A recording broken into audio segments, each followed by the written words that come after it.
ब्रह्मा, मैं, विष्णु और शिव, ये तुम्हारी प्रभाव से जन्मवान है। हम तो जन्मवान है, हमारा तो जन्म होता है और मरते हैं, नित्य नहीं है, हम अविनाशी नहीं है। फिर इंद्रादि दूसरे देवता नित्य किस प्रकार हो सकते हैं?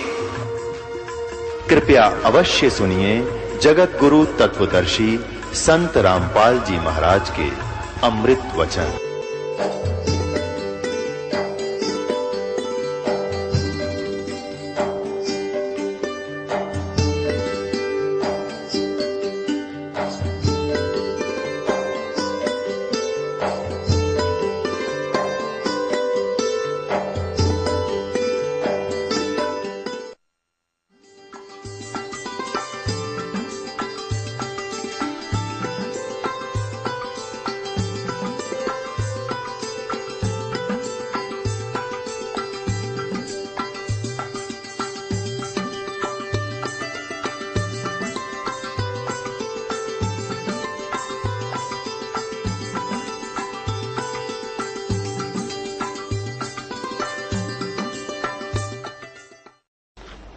श्री देवी महापुराण में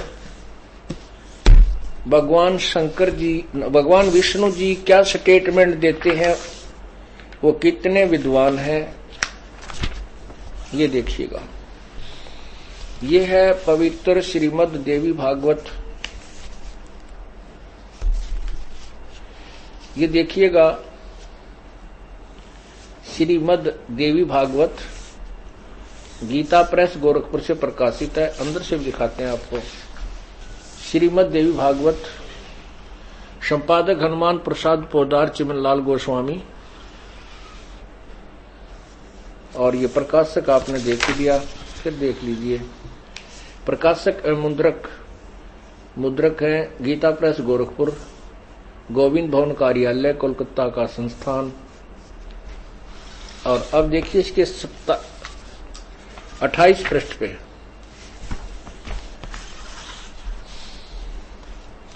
ये है पहला सकंद और अध्याय नंबर 4, पहला सकंद अध्याय नंबर 4, क्योंकि ये 3 यहां समाप्त होता है। 1 से 3 की व्याख्या 27 पर समाप्त हो जाती है, 27 से ही चौथा प्रारंभ हो जाता है। 28 पे हम आपको पढ़कर सुना रहे हैं। 28 पे, ये 28 है।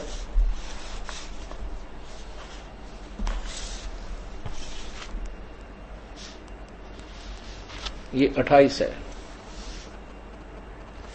और ये पहला सकंद। यहां क्या लिखा है? नारद जी ने कहा, महाभाग व्यास जी, तुम इस विषय में जो पूछ रहे हो, ठीक यही प्रश्न मेरे पिताजी ने भगवान श्री हरि से किया था। वेदादि देवाधिदेव यानी भगवानों के भगवान, देवताओं के देवता भगवान जगत के स्वामी हैं। लक्ष्मी जी उनकी सेवा में उपस्थित रहती हैं। दिव्य कौस्तुभमणि उनकी शोभा बढ़ाती है। वे शंख चक्र गदा लिए रहते हैं, पीतांबर धारण करते हैं, 4 भुजाएं, वक्ष स्थल पर श्रीवत्स चिन्ह चमकता रहता है। वे चराचर जगत के आश्रय दाता हैं, जगत गुरु एवं देवताओं के भी देवता हैं। ऐसे जगत प्रभु भगवान श्री हरि महान तप कर रहे थे, उनकी समाधि लगी थी। यह देखकर मेरे पिता ब्रह्मा जी को बड़ा आश्चर्य हुआ, नारद जी बता रहे हैं। अतः उन्होंने उनसे जानने की इच्छा प्रकट की। ब्रह्मा जी ने पूछा, प्रभो, आप देवताओं के अध्यक्ष, जगत के स्वामी, भूत भविष्य एवं वर्तमान सभी जीवों के एकमात्र शासक हैं। भगवान, फिर आप क्यों तपस्या कर रहे हैं और किस देवता की आराधना में ध्यान मगन है? मुझे असीम आश्चर्य तो यह हो रहा है कि आप देवेश्वर एवं सारे संसार के शासक होते हुए भी समाधि लगाए बैठे हैं। ब्रह्मा जी के विनीत वचन सुनकर भगवान श्री हरि ने कहने लगे, भगवान ब्रह्मन, सावधान होकर सुनो, मैं अपने मन का विचार व्यक्त करता हूं। देवता, दानव, मानव, ये सब यही जानते हैं कि तुम सृष्टि करते हो, मैं पालन करता हूं और शंकर संहार किया करते हैं। किंतु फिर भी वेद के पारगामी पुरुष अपनी युक्ति से यह सिद्ध करते हैं कि रचने, पालने और संहार करने की यह योग्यता जो हमें मिली है, इसकी अधिष्ठात्री शक्ति देवी है। वे कहते हैं कि इस संसार की सृष्टि करने के लिए तुम में राजसी शक्ति का संचार हुआ है, मुझे सात्विक शक्ति मिली है और रुद्र में तामसी शक्ति का आविर्भाव हुआ है।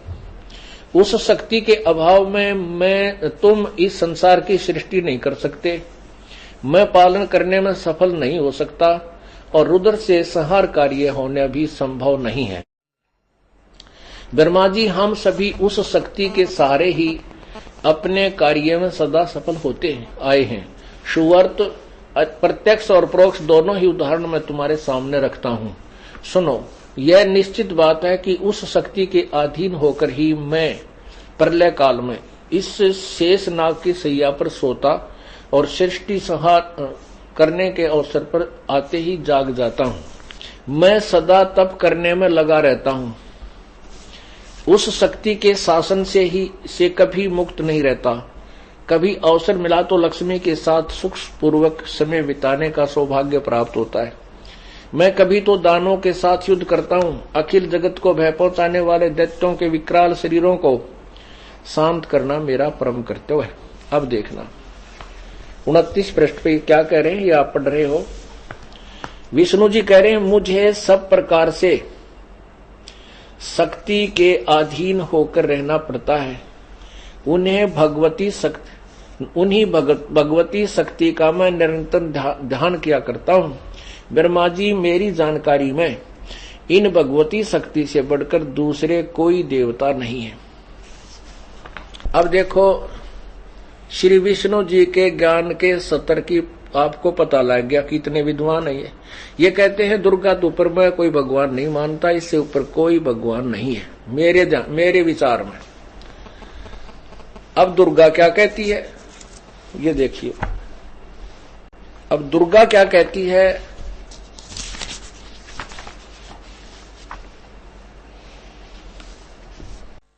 अभी आपने भगवान श्री हरि यानी भगवान विष्णु जी की जो जानकारी प्राप्त की, वो कहते हैं कि मेरे सोच में, मेरे ज्ञान में, मेरे जो नॉलेज है उसमें दुर्गा से ऊपर कोई परमात्मा नहीं है। और दुर्गा क्या कहती है कि तुम दोनों मेरा और उस ब्रह्म का ध्यान करो।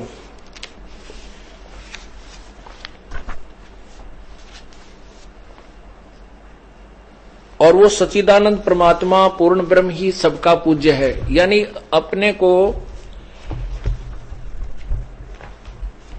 अपने से ऊपर अन्य भगवान यानी पूर्ण परमात्मा की भक्ति की तरफ वो संकेत करती है।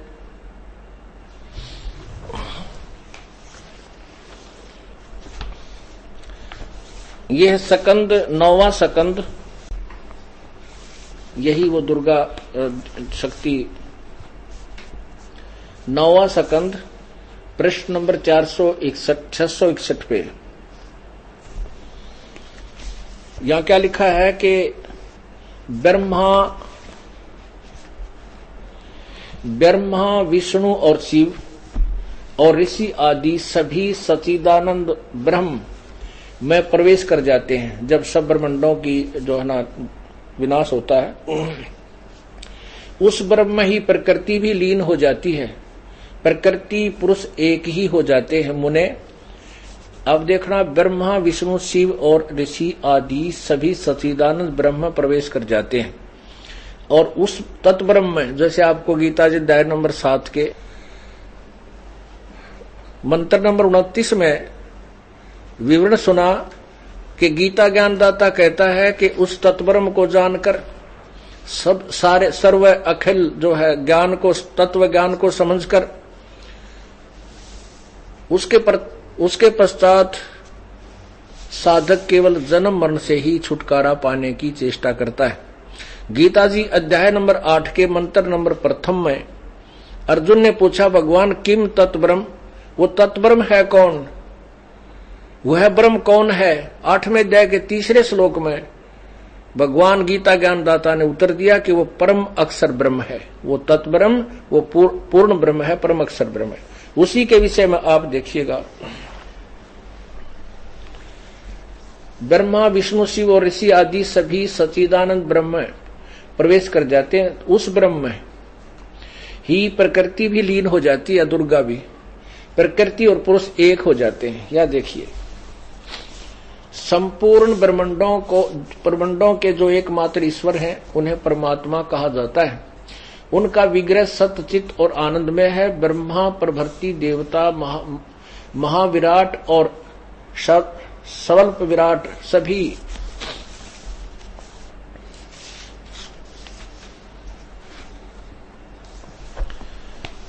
परम प्रभु परमात्मा के अंश हैं।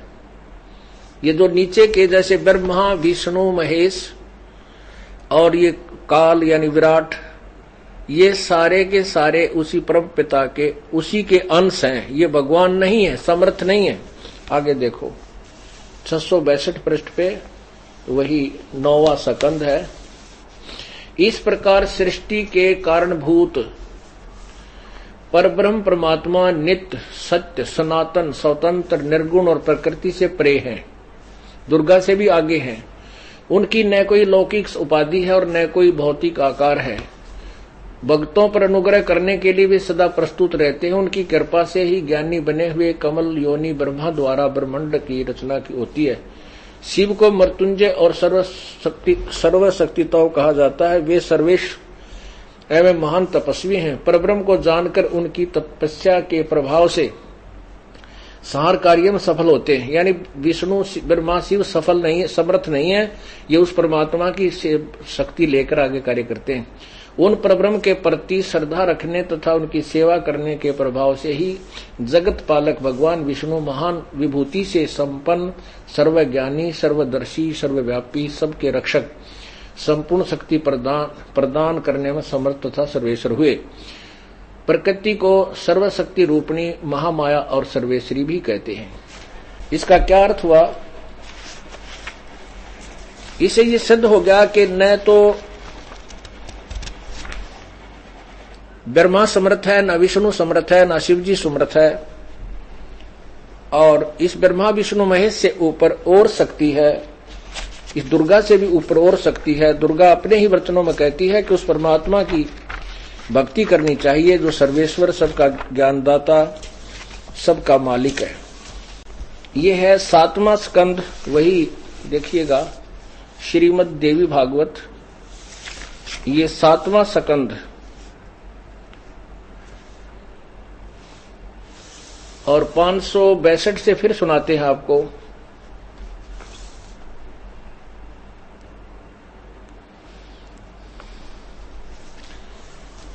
अब आपने भगवान विष्णु जी की स्टेटमेंट सुनी कि मैं तो दुर्गा से ऊपर किसी को भगवान नहीं मानता। अब दुर्गा क्या कह रही है वो सुनो, पढ़िए स्वयं अपनी आंखों से। देवी द्वारा हिमालय को ज्ञान उपदेश, या खुद देवी कह रही है। श्री देवी जी कहने लगी, पर्वतराज, इस प्रकार योग युक्त होकर मुझ ब्रह्म स्वरूप देवी का ध्यान करे। यह ध्यान आसन पर भली भांति बैठकर अहतुकी भक्ति के साथ करना चाहिए। आगे देखो उस ब्रह्म का क्या स्वरूप है। अब देखो ये सभी उवाबाई का ज्ञान देते हैं, जीव को भ्रमित करते हैं। दुर्गा पहले तो कह रही है कि मेरा ध्यान करो, अब कहती है उस परमात्मा के बारे में बताती हूं जो सर्वशक्तिमान है, सबका पालक है, वही पूजा के योग्य है। ये देखो उस ब्रह्म का क्या स्वरूप है यह बतलाया जाता है, जो प्रकाश स्वरूप सबके अत्यंत समीप में स्थित हृदय रूप गुहा में स्थित होने के कारण गुहाचर नाम से प्रसिद्ध और महान पद अर्थात परम प्राप्य है। वह समस्त प्रजा के ज्ञान से परे है। अब देखो क्या कह रही है दुर्गा कि वो परमात्मा तो सबके ज्ञान से पार है, अर्थात उसके विषय में कोई नहीं जानता। अब देखो आगे क्या बताते हैं। अर्थात किसी की बुद्धि में आने वाला नहीं है, यह तुम जानो। जो परम प्रकाश रूप है, जो सूक्ष्म से अत्यंत सूक्ष्म है, जिसमें संपूर्ण लोक और उन लोकों में निवास करने वाले प्राणी स्थित हैं, वह अक्षर ब्रह्म है, अविनाशी ब्रह्म है, और वही सबके प्राण है, वही सबकी वाणी है, और वही सबके मन है। वह यह परम सत्य और अमृत अविनाशी तत्व है। सौम्य वेदने योग्य लक्ष्य का तुम वेदन करो। ओह, सौम्य उस वेदने योग्य लक्ष्य का तुम वेदन करो, मन लगाकर उसमें तन्मय हो जाओ। सौम्य उपनिषदों में कथित महान अस्त्र रूप धनुष लेकर उस पर उपासना द्वारा तीक्ष्ण किया जाए हुआ बाण साधना करो, संधान करो, और फिर भगवान भावना गुप्त चित्त से के द्वारा उस बाण को खींचकर उस अक्षर रूप ब्रह्म को ही लक्ष्य बनाकर वेदन करो। परवण ओम धनुष है, जीव आत्मा बाण है, और ब्रह्म को उसका लक्ष्य कहा जाता है। अब ये सभी तत्व ज्ञान से अपरिचित हैं, और परमात्मा पूर्ण ब्रह्म ने आकर के पहले ब्रह्मा को, फिर विष्णु को, शिव को इनको समझाने की चेष्टा की। इन्होंने कुछ तो वो ज्ञान परमात्मा वाला ठीक सामान लिया और उसी का फिर आगे प्रचार चलता रहा। अब देवी क्या कह रही है, ये क्या कहते हैं कि वो परमात्मा जो और है, सबकी बुद्धि से परे है, वो अक्षर ब्रह्म, अक्षर माने अविनाशी, वो अक्षर ब्रह्म, तो उसका ही वेदन करो। वेदन माने उसी को लक्ष्य मानकर प्राप्त करने की चेष्टा करो। उसके लिए ओम मंत्र है। ओम मंत्र तो उसका धनुष है, जीवात्मा बाण है, और ब्रह्म को उसका लक्ष्य कहा जाता है। लक्ष्य यानी उसका उद्देश्य। आगे देखो, वह एकमात्र परमात्मा को, उस एकमात्र परमात्मा को ही जानो, दूसरी सब बात छोड़ दे। यानी अपनी पूजा भी कहती है छोड़ दो, केवल सब प्रकार से उसी परमात्मा को जानो।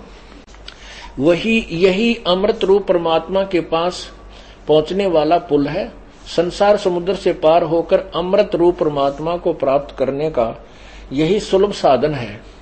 जिस प्रकार रथ के चक्कर में आरे लगे होते हैं, उसी प्रकार शरीर की संपूर्ण नाड़ियां हृदय में एकत्रित रह स्थित हैं।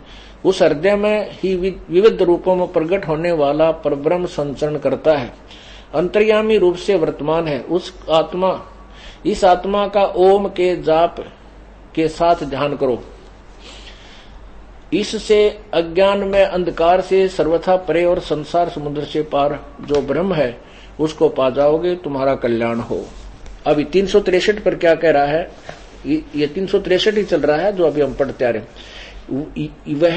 यह सबका आत्मा ब्रह्मलोक रूप दिव्य आकाश में स्थित है, यानी एक देशीय है, ब्रह्मलोक में रहता है। धीर बुद्धिमान पुरुष विज्ञान के द्वारा ही आनंद रूप अमृत अविनाशी ब्रह्म सर्वत्र प्रकाशित है, उसको भलीभांति देख लेते। धीर पुरुष, धीर माने तत्वदर्शी। अब जैसे आपने यजुर्वेद अध्याय नंबर 40 के मंत्र 10 और 13 में धीरा नाम माने तत्वदर्शी संत ही उस परमात्मा के विषय में जानते हैं, तो ये भी अपने से आगे बता रही है कोई और तत्वदर्शी संत ही उसको जानते हैं, वही उसको देख सकते हैं, और वो परमात्मा। अब इनका खिचड़ी ज्ञान है। हमने जो कंसेप्ट क्लियर करना था वो ये है कि ना ब्रह्म माने ज्ञान, ना विष्णु को, ना शिव जी को। विष्णु जी कह रहे हैं कि मैं दुर्गा की पूजा करता हूं, इससे आगे भगवान नहीं मानता। दुर्गा कह रही है कि वो परमात्मा कोई और है, वही पूजा के योग्य है, वही सारे जीवों का आधार है। उसकी जैसा उसने अपनी सोच है कि उसका ओम नाम जाप करो, उसी का ध्यान करो, वो ब्रह्मलोक में रहता, वही पूर्ण परमात्मा है। अब इन्होंने तो जीव को गुमराह करने का एक पूर्ण रूप से जाल फैला रखा है, और ये दुर्गा जो है काल के भय से सत्य नहीं बता सकती, और इस काल ने इन सबको भ्रमित करके और सभी जीवों को अज्ञानी बना रखा है। आगे फिर देखना, धीर यानी बुद्धिमान पुरुष विज्ञान के द्वारा, विज्ञान माने तत्व ज्ञान, विज्ञान माने तत्व ज्ञान के द्वारा जो आनंद रूप अमृत अविनाशी ब्रह्म सर्वत्र प्रकाशित है, उसको भली भांति देख लेते हैं। यानी साकार